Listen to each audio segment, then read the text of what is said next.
Welcome to our channel. Today we how to authorize Zapier to automate SEO reporting workflows. Easy tutorial step by step clearly. To get started, navigate to the Zapier website and log into your account.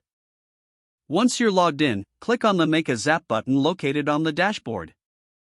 In the Choose a Trigger App section, type in the first app you want to connect for your SEO reporting. Select the app from the drop-down menu and choose a specific trigger event related to SEO.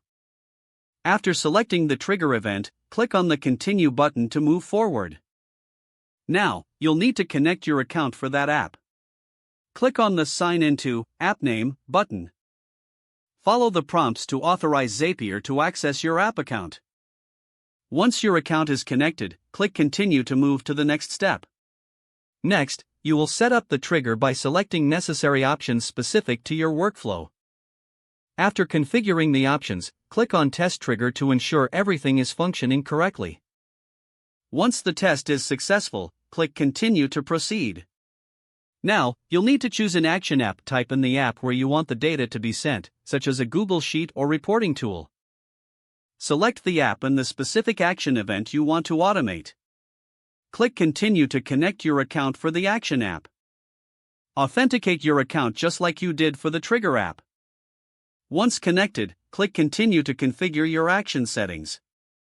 Map the data fields from the trigger app to the action app according to your reporting needs. After mapping the fields, click Continue to proceed. To finalize your automation, click Test and Continue to ensure that the data flows correctly. If the test is successful, click Turn on Zap to activate your SEO reporting workflow. Congratulations! You have now authorized Zapier to automate your SEO reporting workflows.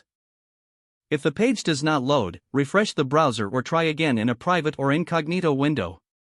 Make sure you are using the correct email address, then retype it carefully to avoid small typos. If your password is not accepted, use the reset option and create a new strong password you can remember. Check your spam folder for verification or security emails, then complete any requested confirmation. Enable two-factor authentication if available to improve account security and reduce unauthorized access risk. Don't forget to like this video and subscribe to our channel for more step-by-step tech guides.